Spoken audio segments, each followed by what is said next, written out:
Well, hello. I'm here with Doug to talk about superintelligence. It's just Uh, Tuesday, September 2024. And I'm going to start off with the all-important story. The Ars Technica has a summary of it. Sam Altman, the man who is the CEO of OpenAI, has written a blog. And so, as we probably know, for the last several years, the whole point of OpenAI is to create AGI, artificial general intelligence. They're supposedly going to create something that is as smart as a human. And this has led to everybody freaking out and arguing. And Elon Musk pretended to rage quit because they weren't being moral enough about the development of it, although it was actually just because they wouldn't let him take over control of the company. And people split and made other companies arguing over the ethics of this incredibly dangerous stuff called artificial general intelligence. And a bunch of bitter cynics like me and Gartner say this is all garbage. That's not happening at all, not in 10 years, not in 20 years. Just shut up about this garbage.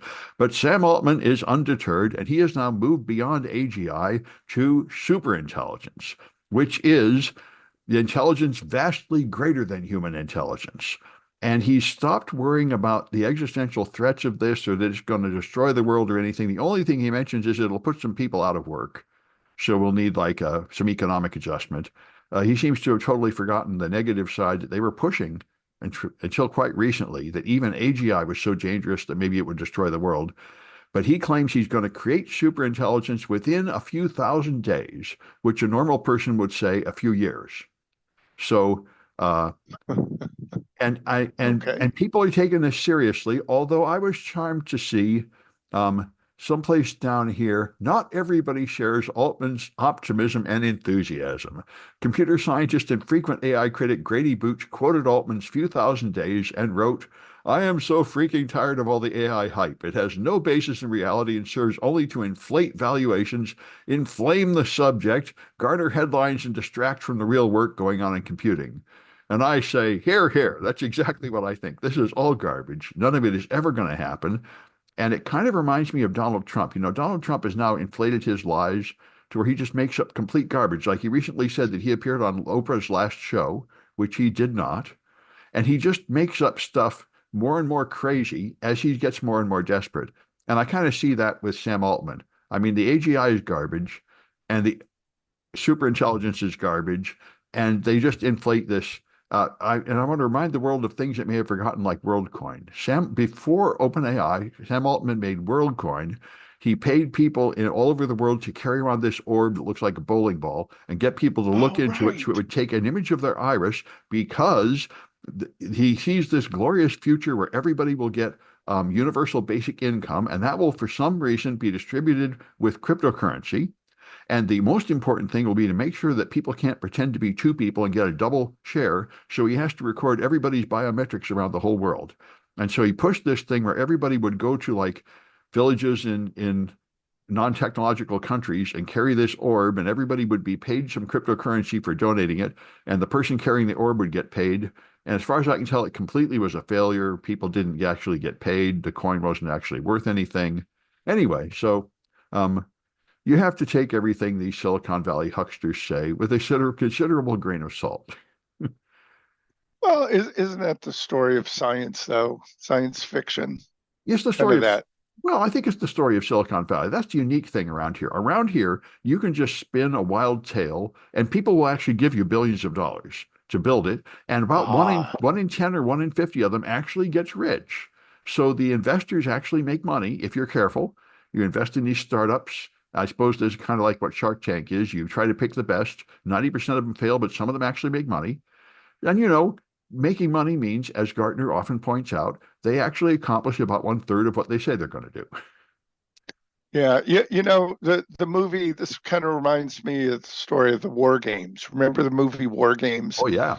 That came out a number of years ago. Uh, actually, 81 or so. Yeah. yeah, 81, right? And what was the game that they were playing? The ultimate game with the computer. Global thermonuclear war.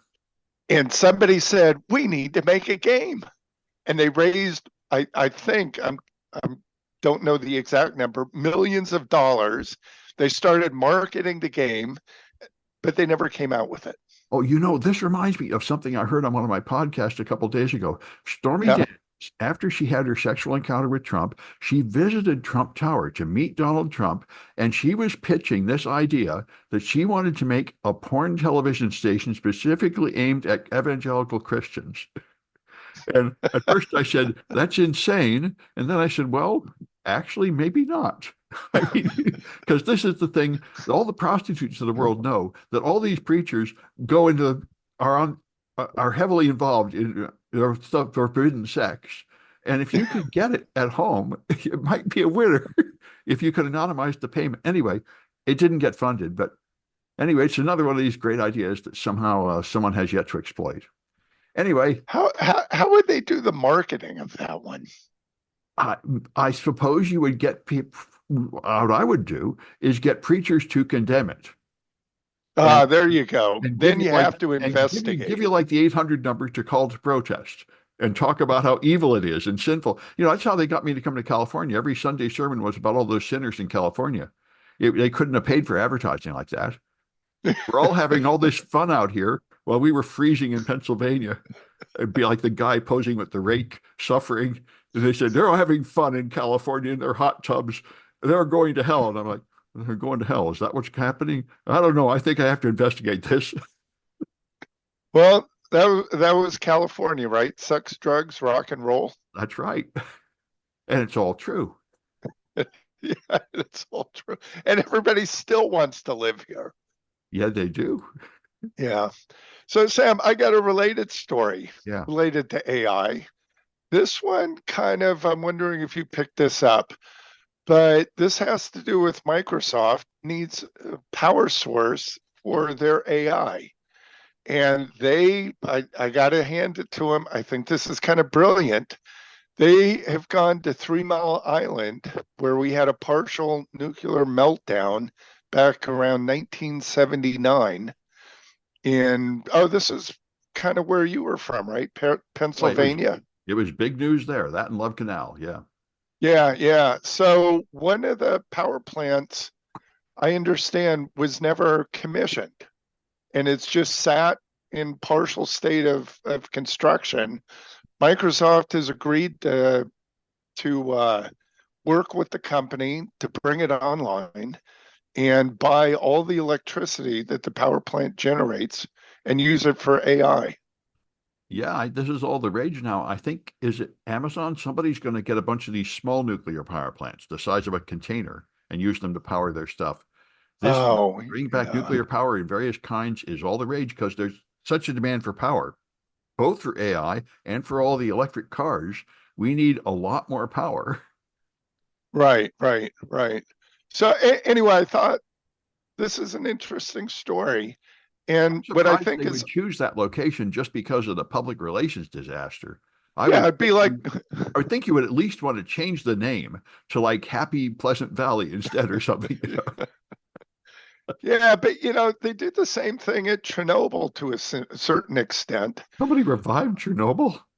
No, no. So after the explosion, that massive nuclear accident, Yeah, the other reactors remained online, and they continued producing electricity for, I think, 20, 30 years. I did not know that. Oh, yeah, yeah. So you So, could save a lot of money by using the old partly built stuff, but you should at least change the name. Microsoft should know this. They're yeah, great at making up new names, always two things rammed together like smart screen or something. yeah. They should call it, clean power or something. And kind of a side story, there was a nuclear power plant that was being built in Europe, I think in Austria.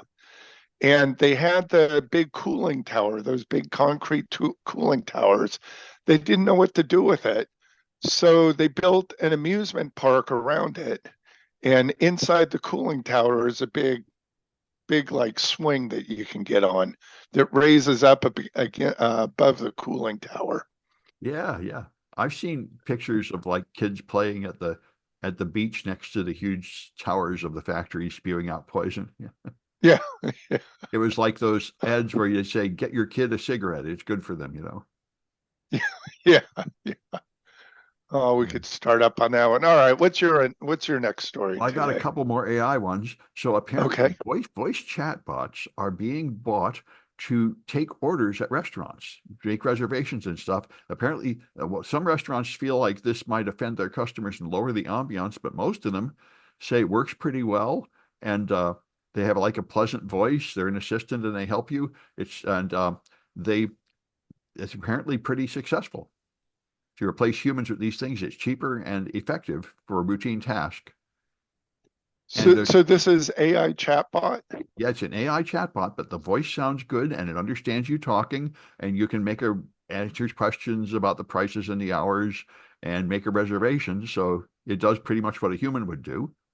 And another version of the same thing, there's something called Notebook LM, and they will you feed them a document like a book, and they will make a podcast like this with two people discussing the book and talking about it, and they say it's really pretty good. So this is better than a summary, just in 10 bullet points or something.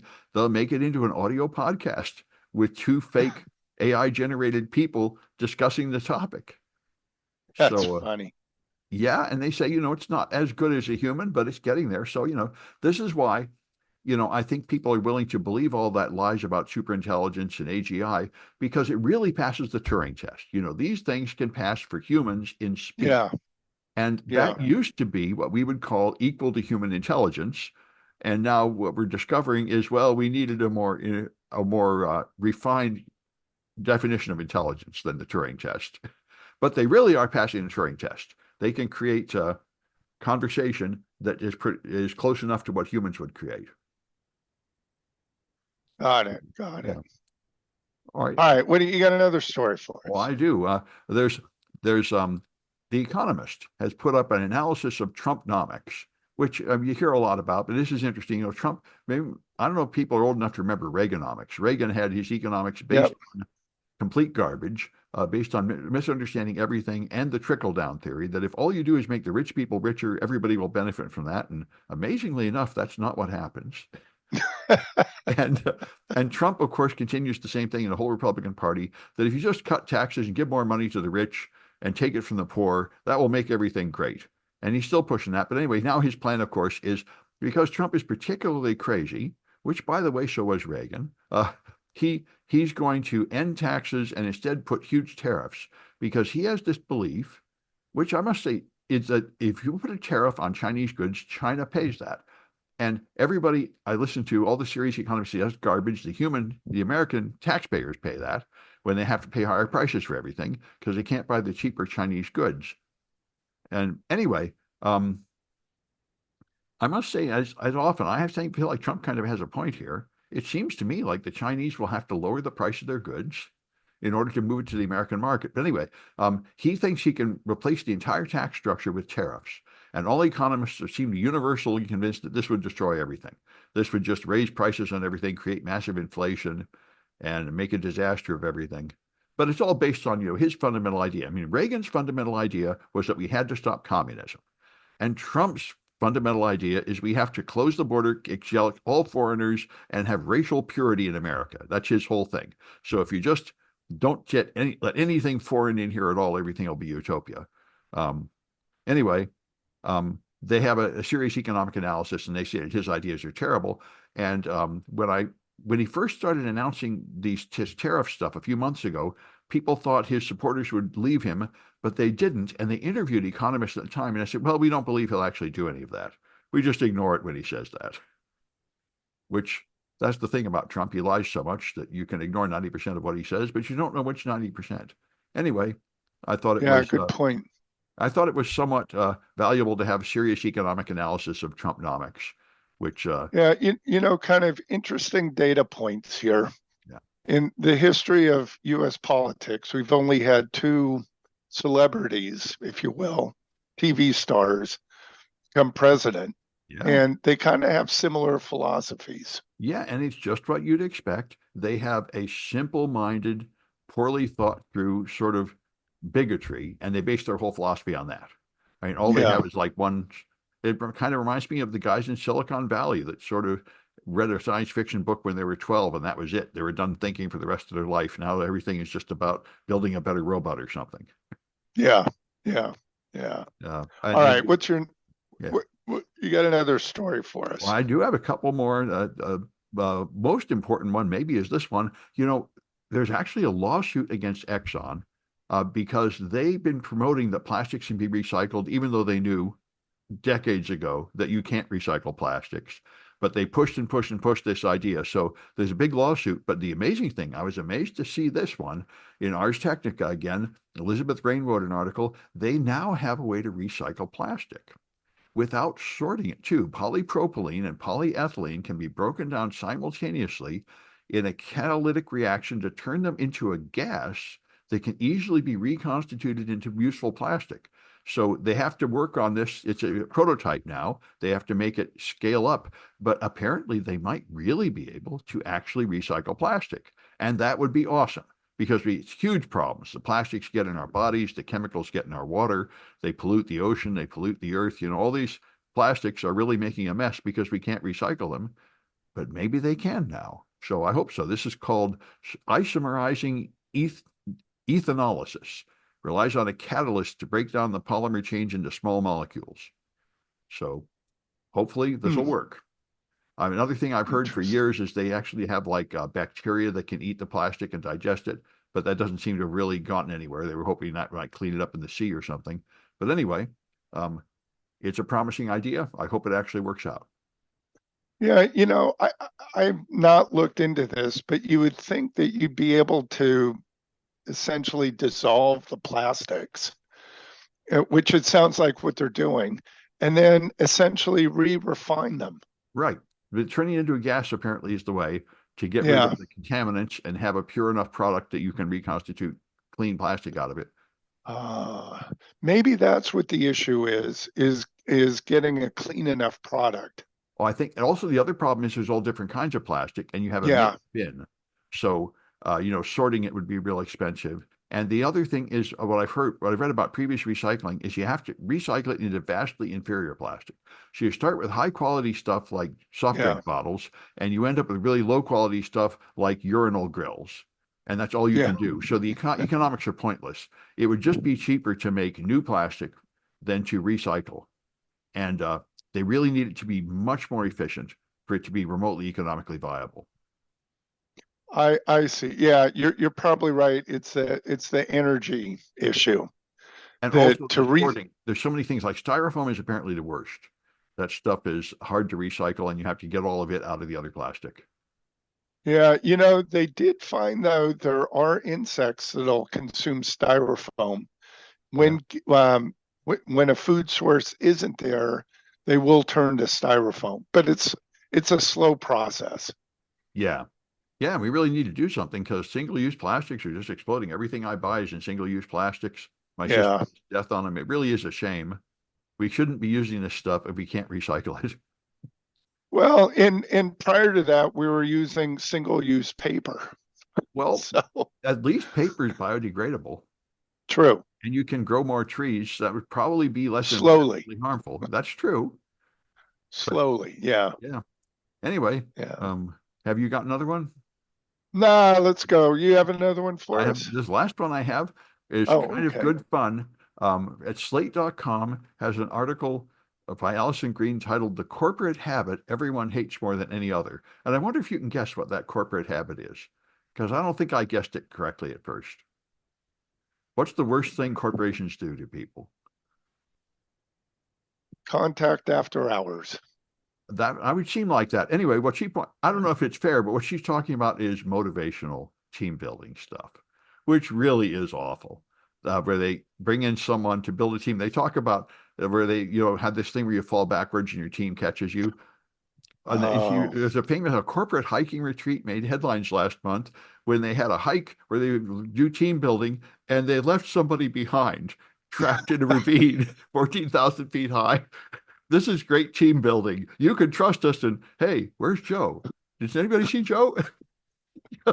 And this is what they tends to come. They have just the end of these things. They wait, had, wait, Sam. yeah, Sam, isn't a corporate team building yeah, that you leave behind the dead yeah, weight so yeah. that Well, you can yeah, it kind of gives you a sort of Darwinian team building. exactly Here's the corporate team building. Pick the weakest among you, kill them and eat them. Anyway, but right.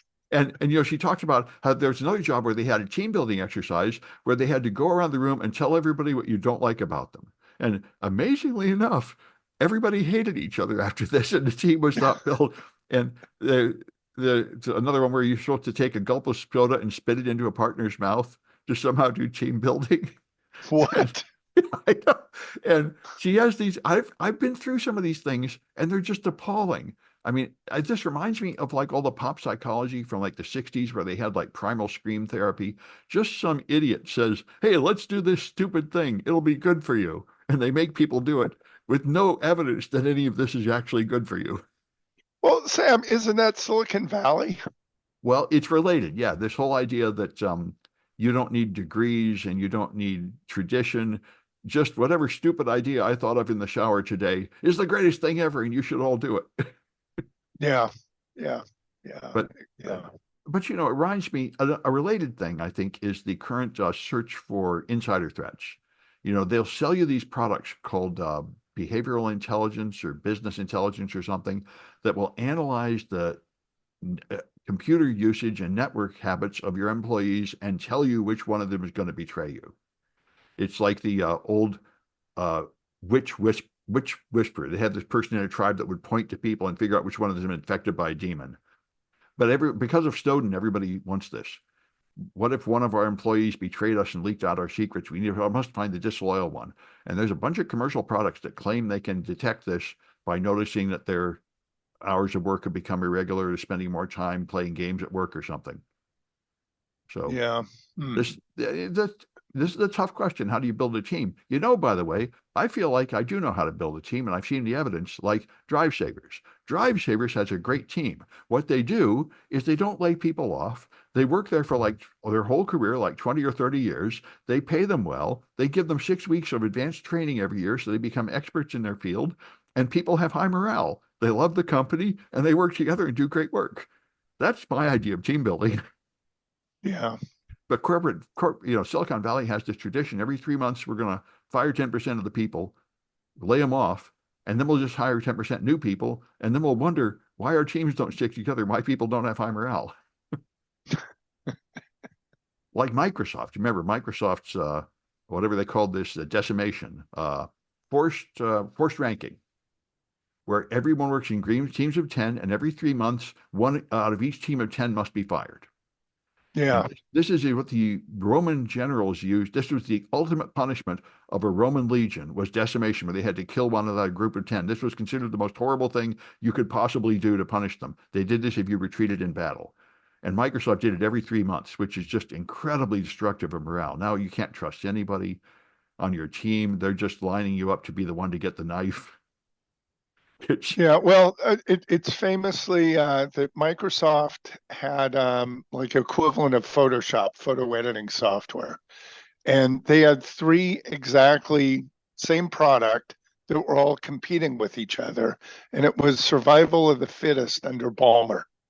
Well, before that, I know they had like three competing mail products that were totally different. And the thing I heard was because of forced ranking, no product would ever be abandoned. You would protect your product and protect your team Yeah, and carefully pick one person and shove them towards the exit every time, make sure they will fail and be the one that gets fired. And you had sort of secret conspiracies uh, to plot how we will survive and who we're going to push over the edge. yeah. Typical Darwinian survival of the fittest. Well, and just like Darwin and Adam Smith and stuff, all these simple models fail to understand how conspiracies can mess with them. So instead of Right. Darwin meaning that the weakest ones die, it means the ones that form a secret conspiracy to manipulate the game live. Yeah, yeah, yeah. It's fittest, right? The definition of fittest is not Well, the strongest. no, it's the one that makes the best team, which is Yeah, overlooked in these simple models that were used to found America and stuff. If everybody just had their own shoe shop and they never talked to anybody else, then you would end up with the best shoes. But if they right. formed some kind of team and price fixing and stuff, And I didn't think about conspiracy. it. Yeah, Yeah. yeah, And the same yeah. thing in our politics. You'd think democracy would lead to what the average people want, but that's not what's happened at all. We have this right-wing agenda that almost nobody wants that gets shoved in by powerful people who find ways to manipulate the system. Yeah, I'm wondering if you know that the light bulb industry did that back in the 1910s, 20s. That when electricity had come out, light bulb sales were going like crazy, Mhm. and they made what was considered the better light bulb. And there's one in Livermore, California, that's been burning for well over 100 years. It was like a Non, big carbon filament, right? So it'll last forever. yeah. So the big electric light bulb companies, Philips, GE, I think Siemens and a Japanese company all got together and said, our sales are down. We need to make an inferior product Right. so people continue buying it, which they did. And to a certain degree, from what I understand, this is still continuing on today. Well, LEDs have kind of changed all that, but look at LEDs that are supposed to last 40,000 hours, and some of them you can't get to last for a couple of years or even a year before they're having issues and Yeah, and need to be replaced. once again, it's a careful definition of fittest. I mean, the original light bulb that was technically superior was not really fittest in the marketplace because you don't have any market after a while. So, Right. yeah, Yeah. Yeah. yeah. Yeah. And it reminds me of like Windows 11. Microsoft is trying to push everybody to Windows 11, but nobody wants it and it won't run on the existing hardware. And people are saying, just like they did with Vista, they're saying, we have this stuff, we have the hardware, and we have an OS that works. Why do we have to buy new hardware for everything when the old thing seems perfectly fine? Yeah. There's a podcast or a YouTube cast, video cast on YouTube. It's called Dave's Garage.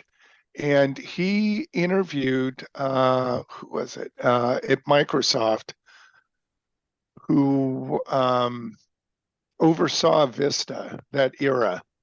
And Windows, he'd been with Microsoft. Dave Cutler had been with Microsoft for years and years and years, and he's responsible. He tells a story, I guess, is what I want to say.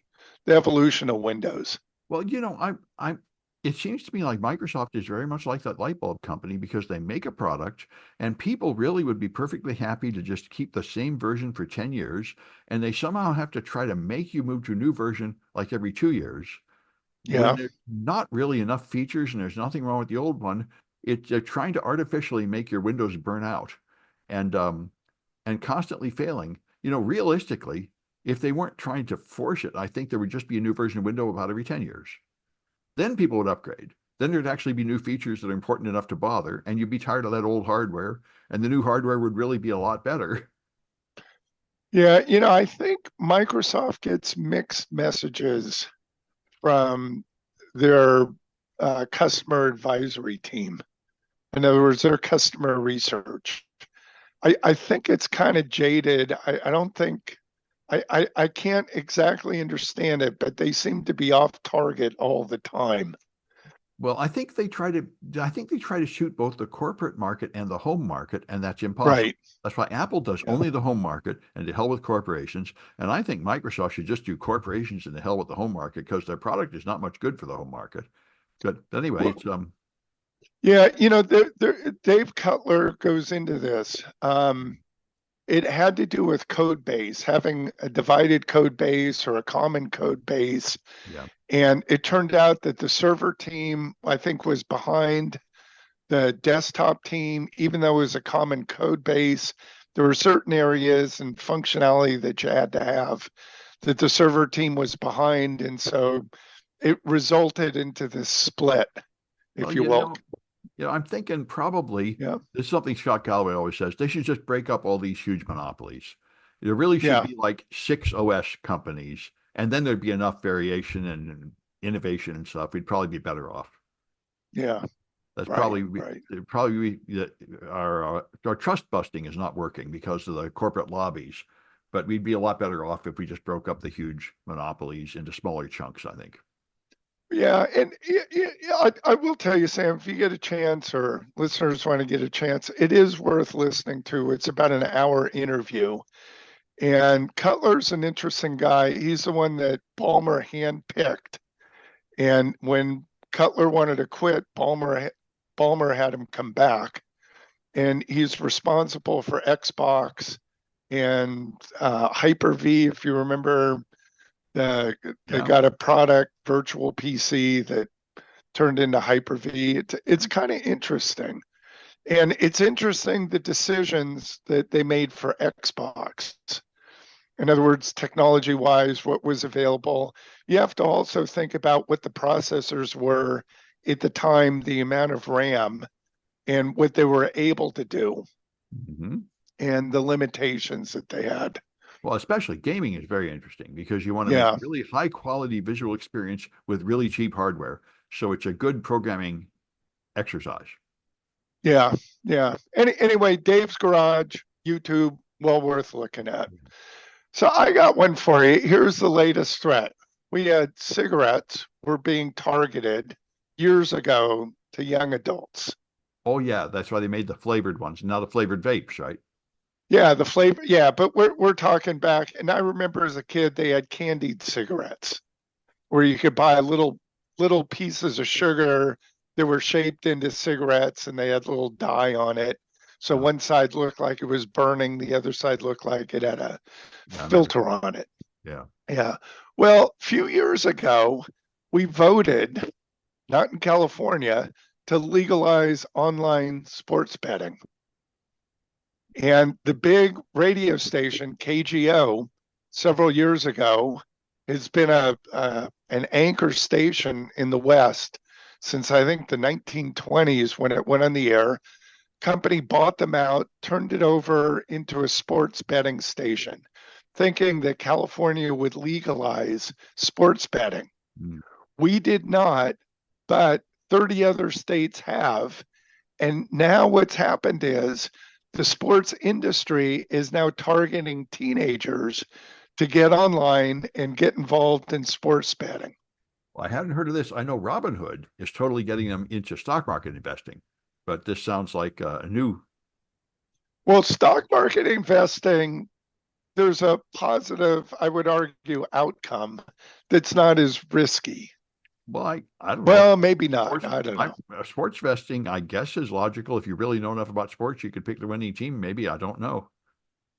Yeah, well, I think, yeah, yeah, yeah. And I guess it's true with the stock market too. Right, same kind of thing. Yeah. Yeah, there's an element of unpredictability to both of them.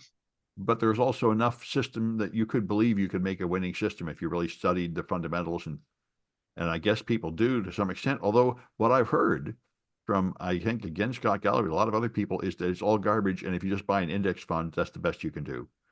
All your attempts Yeah, to pick stocks and prove is pretty much just an illusion.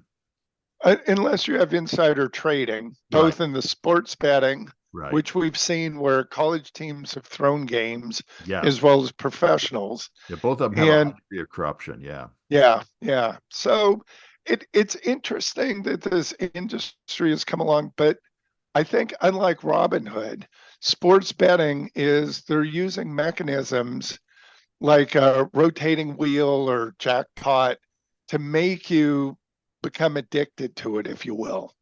I know the fantasy football is huge. So maybe Yeah, it's another form of this. yeah. I'm not into it. I don't get it. I guess I didn't get that Yeah. gambling gene. Yeah, I never have either. I go to Vegas for DEF CON. You couldn't make me go gambling. I mean, what the hell?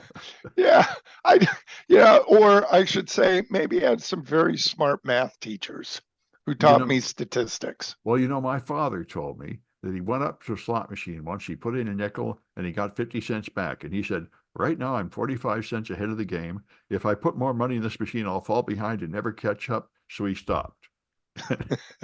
And the logic is with him.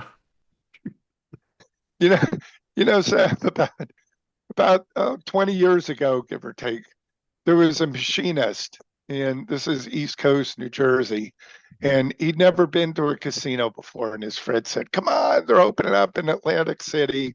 So his buddy took him to Atlantic City, and they took him to a slot machine. And there he was, and he wasn't sure what to do. And his buddy goes, "Here, you take these tokens, you put them in the slot machine, you put the thing."